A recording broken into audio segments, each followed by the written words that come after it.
What's up, everybody? Special bonus edition of the CanesInSight Daily Podcast. Already recorded this morning, but got a call from the legendary Steve Kim. He had some thoughts, couldn't wait until the show we've been doing on Thursday, so we're bringing him on now. It's always brought to you by Anijar and Levine Accident Attorneys. Pete, hop in real quick. D. What's going on? Long time no see. Yeah, man, I cooled off a little bit from your Reggie Bush, Clinton Portis comments. You make some good points. I will let the eye test do the talking on that one. I will. And I'll be watching some Clint Portis NFL 70-yard touchdown runs while we bring in, speaking of the West Coast, bringing in the real star from the West Coast, and that is man himself, Steve K9 Kim. Steve, what's going on? Gentlemen, good Monday to you. It was before we get to the Canes, heated fight there at the end of the show. Fight's strong word. Heated debate at the end of the show last night, earlier today, talking about Reggie Bush versus Clint Portis. Which my argument was, I think Clint Portis was better at all times, with his physicality and his game breaking. Pete saying better in college, Reggie Bush, better in pros, Portis. I don't know where you're at on that. I gotta agree with pessimistic Pete. As someone that lives in LA and watched almost every game Reggie Bush played, coming from, I think it was Helix High in San Diego. Look, it was a different system. Obviously, a lot of the rough physical stuff inside the two tackles was handled by Lendell White. They had a true thunder and lightning. So he was a guy that was a chain moving back that get the tough yards. Here's the difference. Clinton Portis was a better tailback in the pros. There's no doubt about it. And if he sticks with the Denver Broncos and that zone blocking scheme, he's in the Hall of Fame. I really do. That trade, while he was still very productive with Washington, he got ran into the ground by Joe Gibbs. I thought there were so many games I'm like, less can be more, but he was a true home run threat with the ball in his hands. Reggie Bush in college is one of the 3 or 4 best all-around playmaking superstars I have ever seen because he could be flexed out. He probably could have been a great slot receiver, but he caught the ball really well out of the backfield. And the biggest difference, and again, I think Miami had other guys around him that could do it. Reggie Bush was also a threat in the special teams return game. So I think you're both right. As a National Football League #1 back, I would go with Clinton. But as a college football player, I think very few guys were the weapon of Reggie Bush. I give you the returning. Go ahead, Pete. A couple things. One, Steve is a pros pro because he has he has no idea we were going to bring this up. But I will say, Reggie was so good. They gave him cash. They gave him a car and a house. They did. They did. Okay. They were all, a lot of guys were getting it, Pete. It was just below the table instead of over it now. Let's not be naive here. Come on. All I'll say is that there was no Lendale White for Clinton Portis. He was the Lendale White. And, oh, by the way, he was going 70, 80-yard explosive touchdowns in the National Football League. Wasn't against Fresno State. His 80-yard runs were against the Dallas Cowboys and teams in the National Football League, not against Fresno State and whatever other nonsense USC ran up the score against back in that era. But I digress. I'm a Cane. What can I tell you? I also watch the pros. What can I tell you? But here it is. Steve, let's focus on what's the task at hand. Been 23 years since Miami was truly in the national championship hunt. As we sit here today, and we'll get into what it all means, but I want to just go strict to the bottom line. We're December 8th. Are the Miami Hurricanes a live threat to win their 6th national championship as we sit here today? All I'm going to say is this, and obviously I am biased. Don't let this team get hot. I know they're in the more difficult bracket, and as Curry Kirkpatrick, the legendary basketball writer, once said of an early out-of-conference schedule for UCLA, this is rougher than the Baton Death March. Don't let them get hot.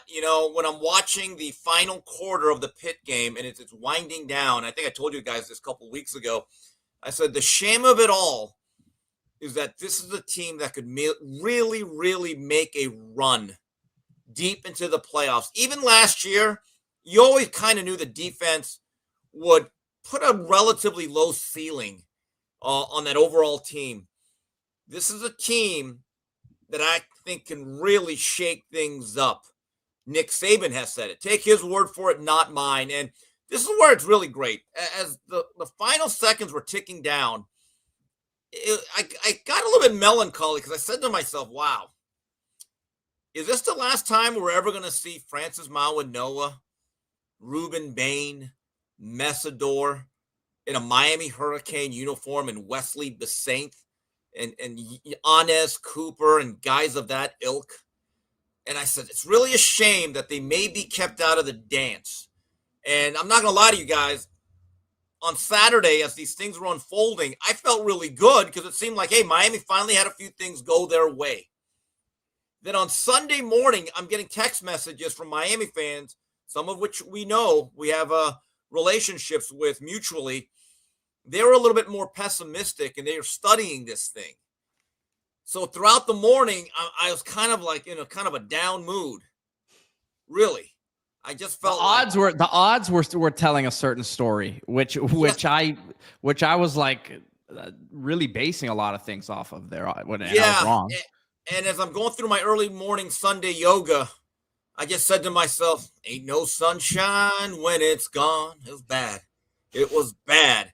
But then all of a sudden, I get a bunch of text messages, tweets are being thrown at me. And then all of a sudden, I'm like Patti LaBelle. Oh, I got a new attitude. It was unbelievable. Now, let's make this clear. Miami is not back. We are not back till we raise that big trophy. But Mario Cristobal and this program took a huge step. And we have to be honest, and we could say it now. If this season would not have included a playoff berth, which, by the way, let's get this out of the way, they deserved. This is not a chair. They deserved it. It would not have been the same. Would not have felt as complete. Yeah, it seemed like they needed a scalp, right? You saw the progress. You back-to-back 10-win seasons, the talent. We all knew there was progress. I don't think that was much of a debate. But without a scalp on the wall, obviously the ACC championship wasn't going to be it due to the tiebreaker rules and Miami not taking care of its own business.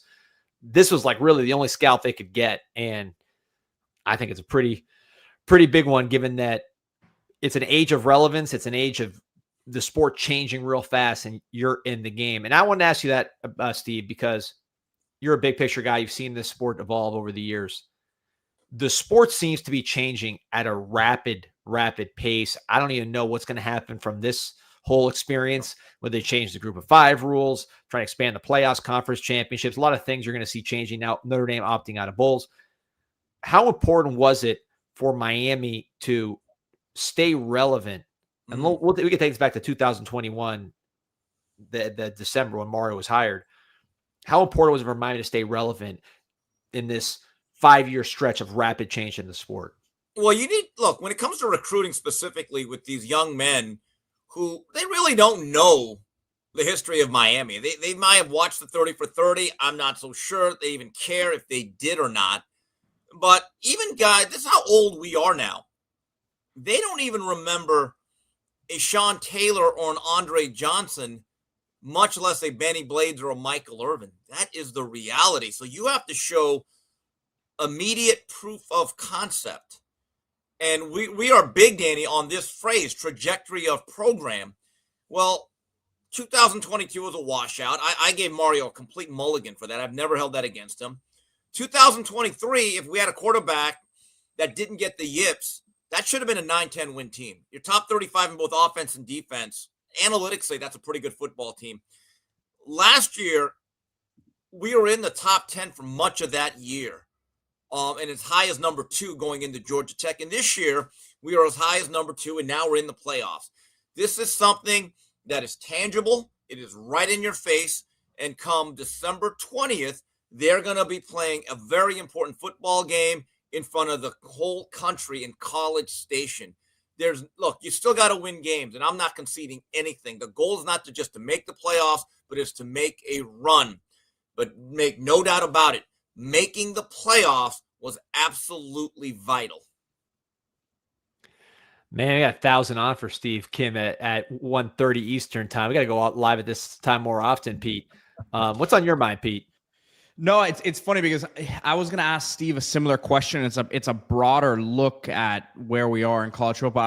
I was watching Mario live with Joey Galloway and Herb Street this morning. At the end of their conversation, they got into kind of like Mario was saying how he misses. They asked him about bowl games, and Mario was saying how he misses, what bowl games were. It was more than just playing for a certain trophy, but a lot of the memories you have going on the road and bonding with teammates and things of that nature. And he said you actually end up becoming friends with guys on the other side because you meet them at these dinners. And he said like a lot of stuff like that. But they asked him about where we were, and they were just kind of very down on the state of college football. And, oh, look, you're not going to get a random Arkansas versus Memphis game on December 23rd that you can flip on and watch. But I'm sitting here now, and probably a different perspective than the last few years because Miami's in the dance now. But I'm looking at it like, man, the matchups potentially that you have some big time matchups here, some really like a lot of storylines potentially. And I'm not just saying with Miami, I'm talking about across the board here. You're going to get probably Ole Miss, Georgia. Steve, you and I were watching that game at Duffy's Tavern earlier this year. Like, you got some really big time matchups that, as a fan of the sport, I'd rather it be this way. And we're getting these awesome collisions here at the end of the year. The reality is this, and everyone can lampoon Notre Dame, but can we be honest about it? If Miami would have been the first team out, I don't believe Bain, Messidor, Mawanoa, they wouldn't have played. I mean, last year we had Cam Ward basically say after halftime, hey, guys, I'm good.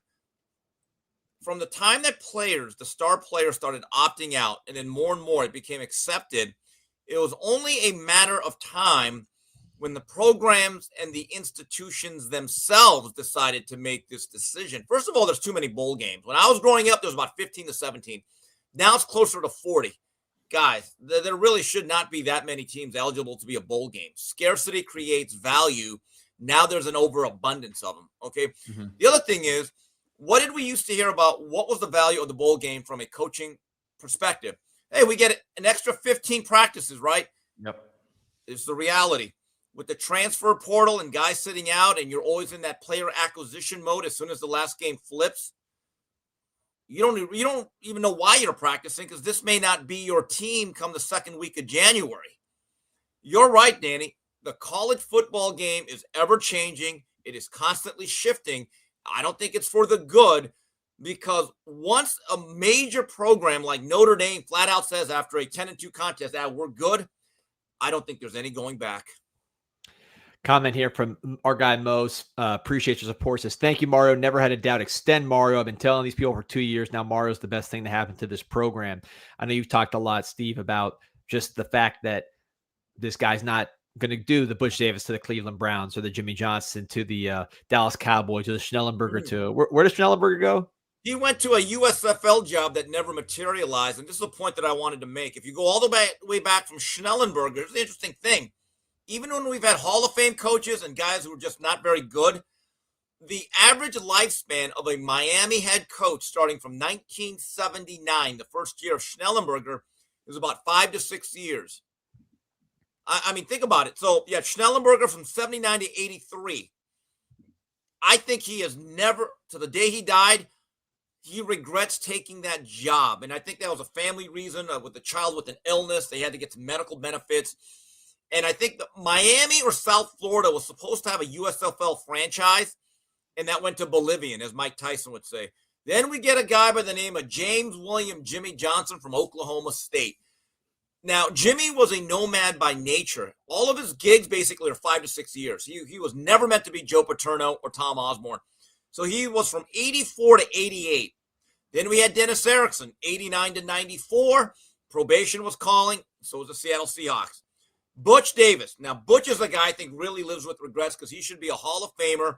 And the way we talk about Pete Carroll and Nick Saban, that should have been Paul Hilton Davis. But he took the money and run, and he did a Cleveland Steamer. So he was from 95 to 2000.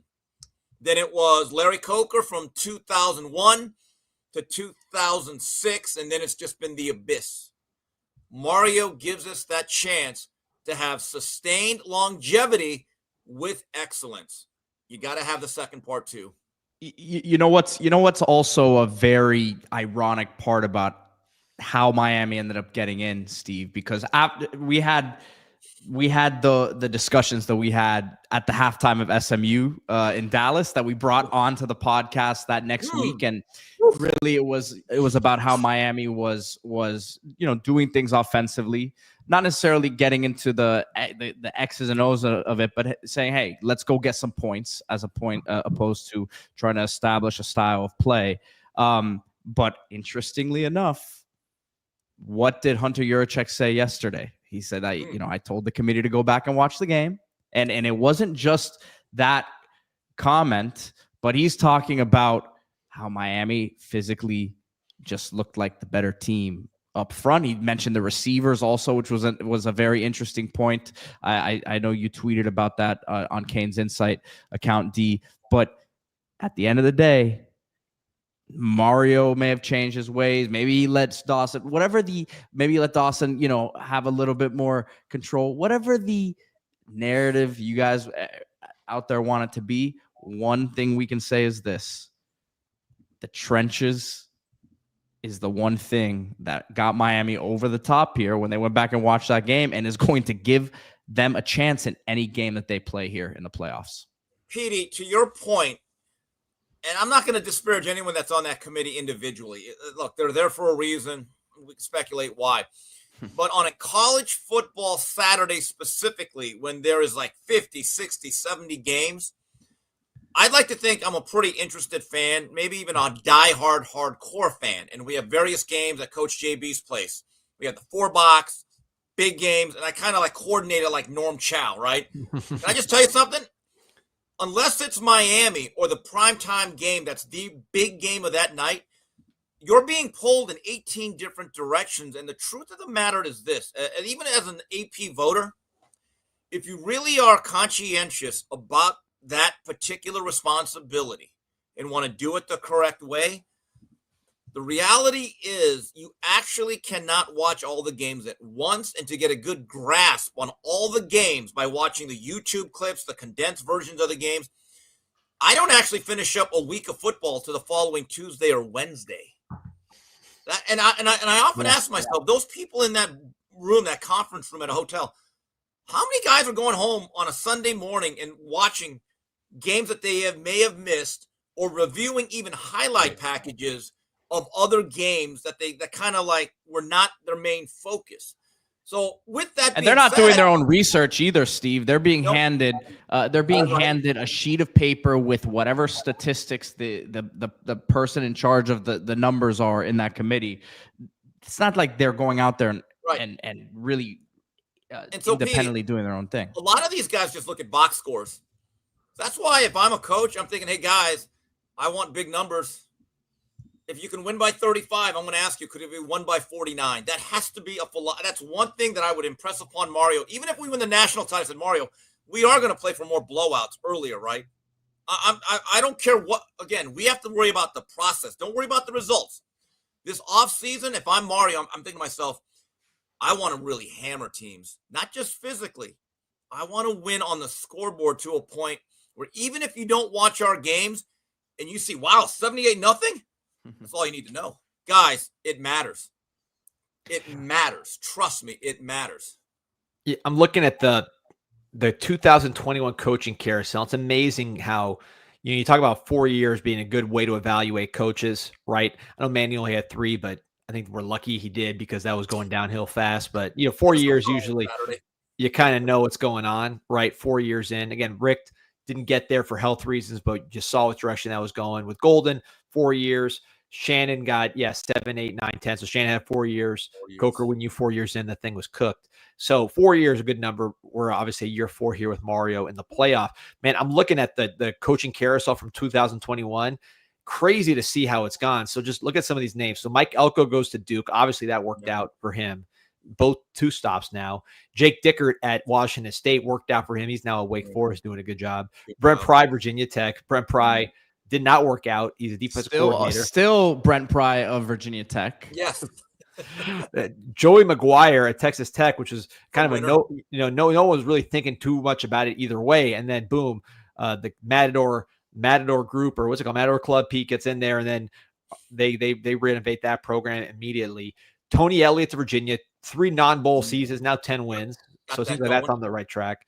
DeBoer goes to Washington. Now he's at Alabama, playoff in both. Sonny Dykes goes to the championship with TCU. Now they're kind of going back to earth.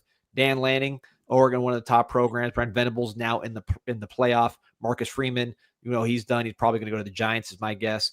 Billy Napier completely destroyed the Florida Gators program. Brian Kelly, and this is where it gets interesting. So I was just kind of going down the list, right, of just how they were ranked. And starting from least to first, a lot of those names lower ranked ended up being really, really good players. Some of them on their second job in a upward trajectory. Look at the top 3. Number 3, and I'm surprised this ranking was actually very higher than I thought for our guy. They had the number 3 hire, Brian Kelly at LSU, and they said that there was some fit issues, which turned out to be true. I mean, I think on paper you would have had Brian Kelly above number 2, who was Mario. But the top 3, you got Brian Kelly, LSU, Mario to Miami, and then Lincoln Riley to USC. And if I had to tell you, Steve, 4 years ago, hey, only one of these 3 is in the college football playoff, you would have probably been nervous, like, man, I don't know if that's going to be our guy. Look at again, going back to that word trajectory, Lincoln Riley got off to a very good start his first year with Caleb Williams. In fact, they were in the playoff hunt until they got blown away by Utah for the second time that year in the Pac-12 championship game. Brian Kelly and Mario Cristobal, if you put those 2 guys side by side, obviously the track record, Brian Kelly had been to some national title games, playoff runs with Notre Dame, consistent 10-game winner. But fit matters. I think in the National Football League, a lot of the jobs are similar. There's 32 of them. You're in a professional league. In college, where there's so much culture involved and traditions, and the geography changes the mood and the temperature of the people, it matters. And no matter what the detractors say about Mario Cristobal, I could say this without any reservation. Nobody cares or will work as hard on behalf of Miami with the passion that he has than our current guy. I say that without any hesitation. That's why he works.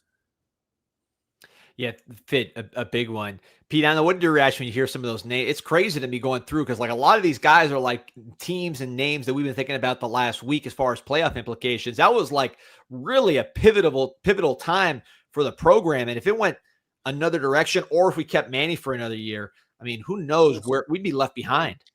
Well, and just the fact that Mario is here for the long haul, right? Which we've mentioned before. Like you hear whispers about Lincoln Riley. Yeah. That's been a topic of discussion, right? So I just think that aspect of it, and now you have real proof of concept, because you get away with recruiting those first couple of years on, hey, we're building towards something, but you've got to show it. And I think regardless of the playoff berth, that back-to-back 10-win years on top of, and Steve, I was talking about this with D and Amon the other day, they're going to now have a real track record of draft picks. Yes. Just talking to people inside the building, it's back to what you were saying. These guys that we remember as first-round picks, these string of high first-round picks of Pro Bowl players perennially, you still have the guys here and there. But it's going to be a track record that you can show now, because remember, a lot of what they were doing was based on, we did this at Oregon. What have we done in Miami? And now you're gonna have a couple years back to back here, and I think continuing to build towards bringing more elite talent in, and that will continue to stack. Pete, I have a question for you. You always allude to how bad it was under Manny Diaz.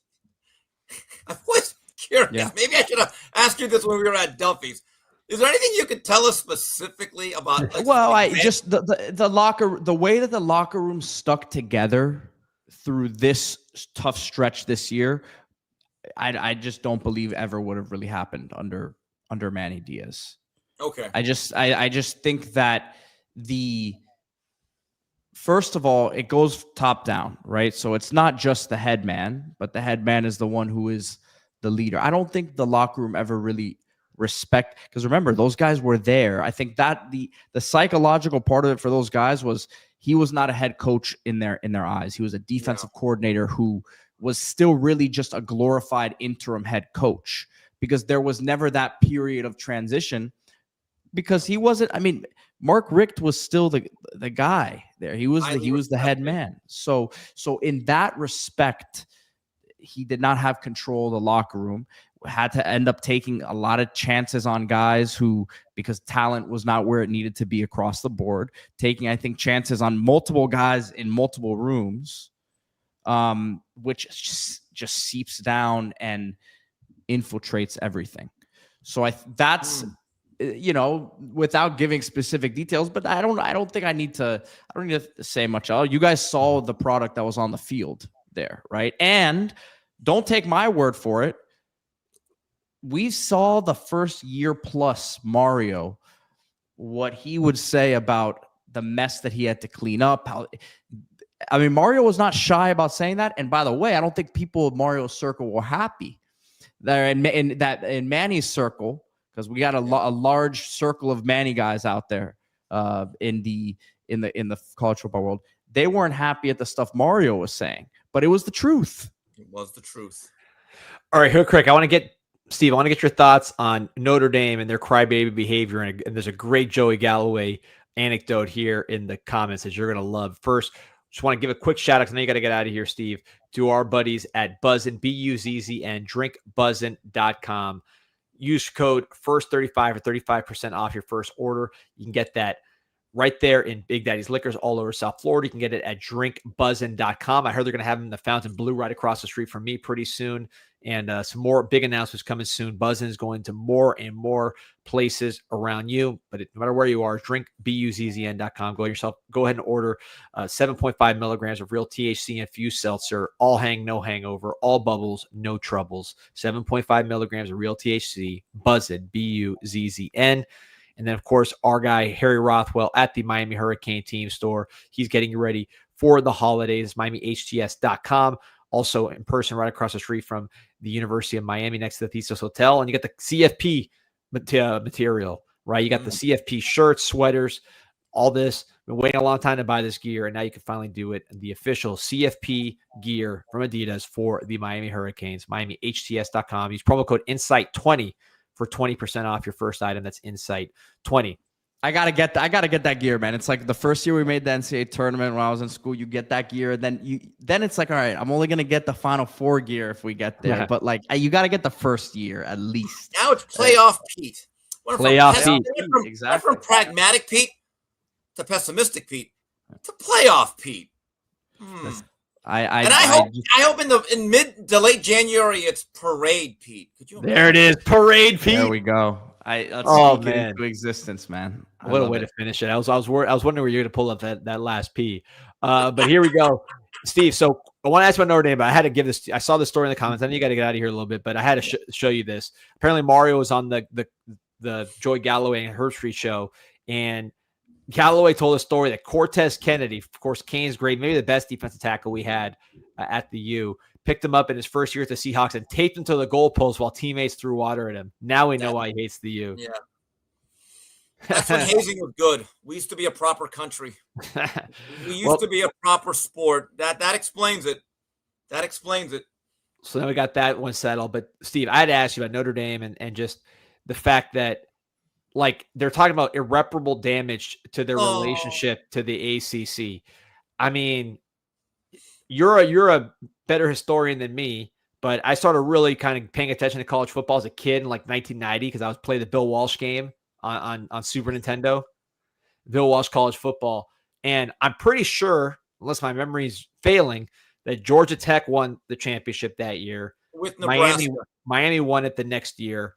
Then you had Florida State win it. And then later on, decades later, Clemson win it, which by my count would be 4 ACC teams winning the national championship before or since Notre Dame won their last one, which was itself a fraudulent championship based on a missed call against the Canes. So why are they acting so high and mighty about an ACC team campaigning for its own team?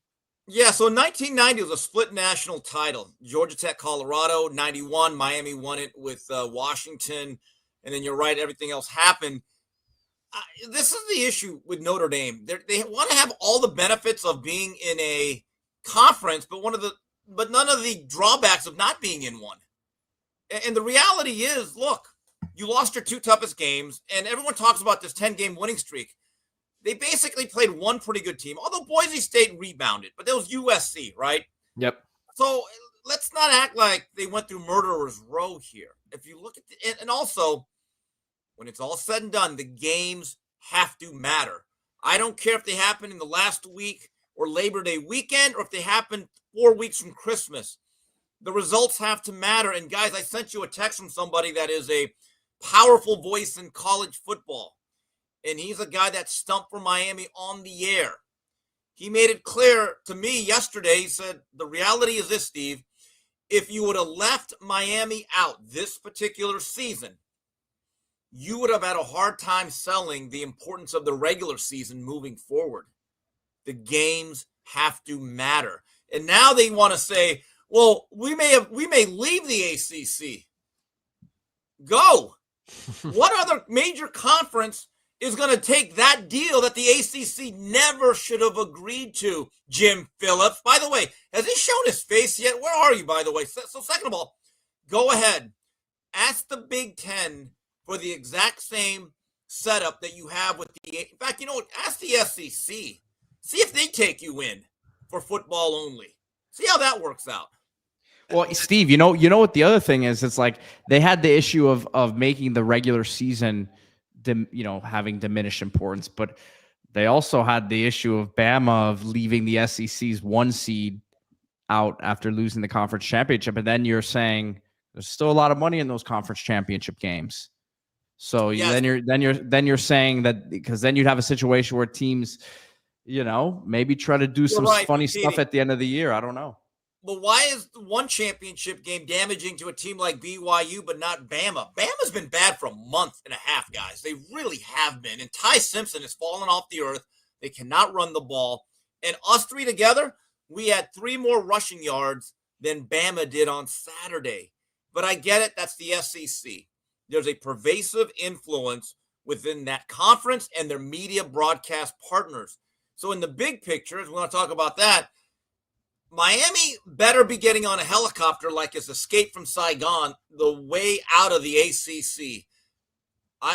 We know what this is going to be in about 10 to 15 years. It's going to be a 2 super conference format. And if you're not on board, you're going to get left behind. I don't think the plan has ever been to stay necessarily. I just think that Miami's got to be trying to be strategic with how they do things. I'm with you, but Peter, it's like in any other evacuation when things are all bad. The sooner, the better.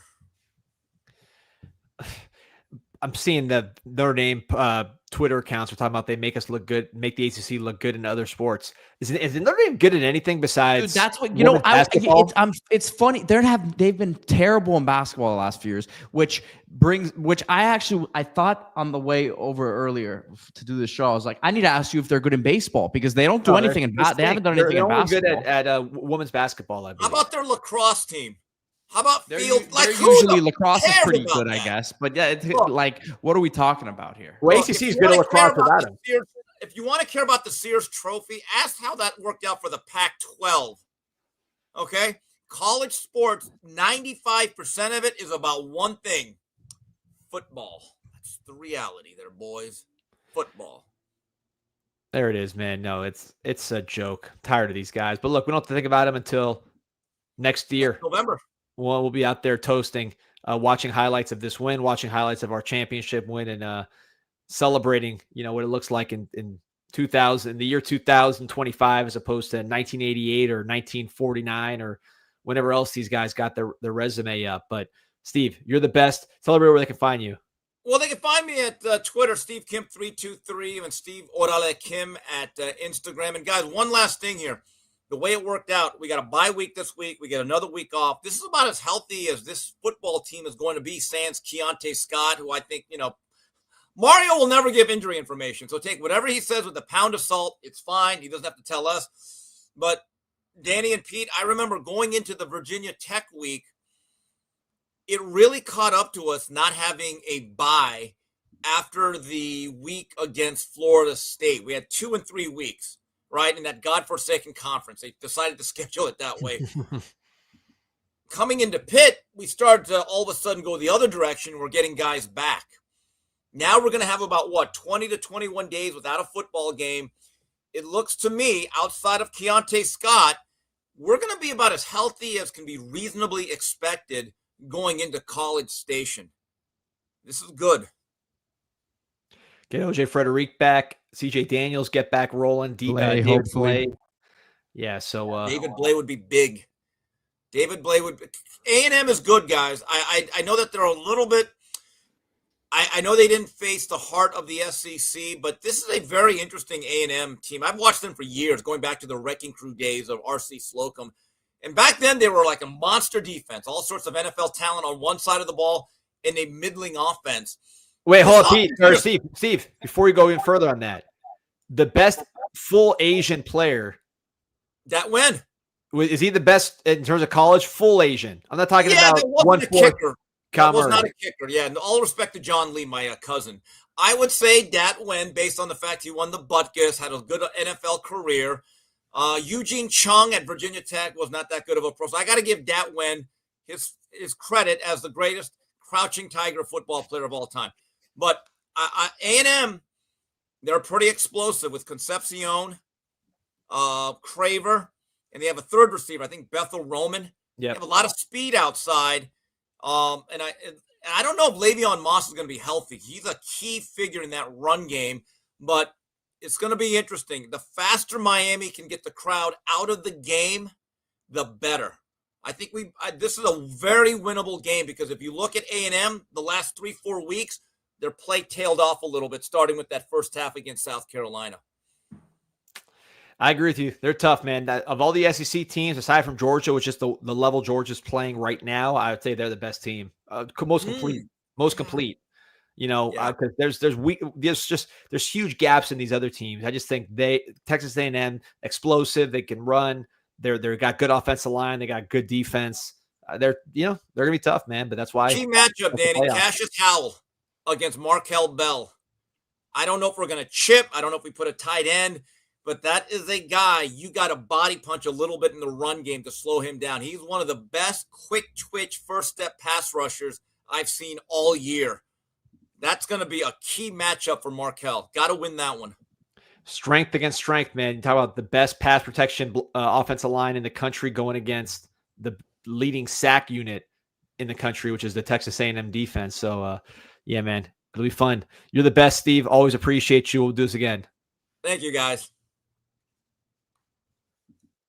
The man, how'd you like that? I can't even pronounce the name. How'd you like that win? drop? Yeah, he played for the Cowboys, right? Yeah, he did.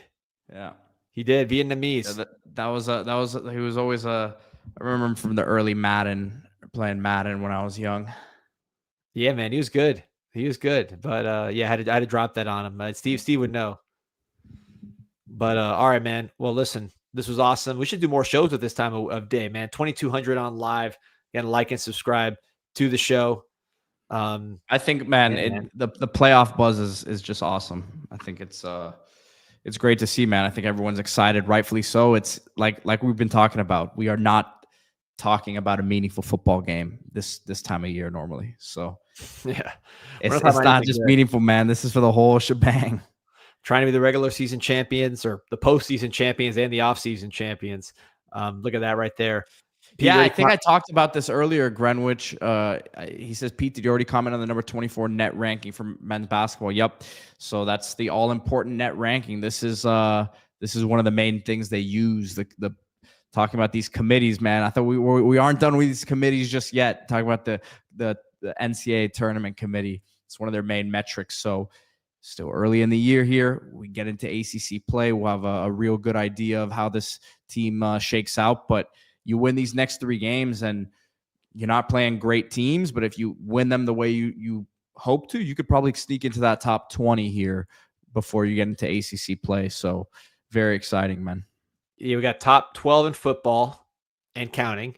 You got, I mean, I love this, man. Imagine a Sweet 16 running hoops and an Omaha running baseball, man. Let's get this thing going. Look at this athletic department cranked up all the way, circling. The volleyball team still alive. Volleyball team cooking. So it's a lot going on, man. So again, appreciate everybody joining us here. Like and subscribe to this show. There's going to be a ton of content here. We're just going to keep cranking out shows, man. You guys keep showing up. We'll keep putting on shows. So appreciate everybody in the chat. Go Canes. Go Canes.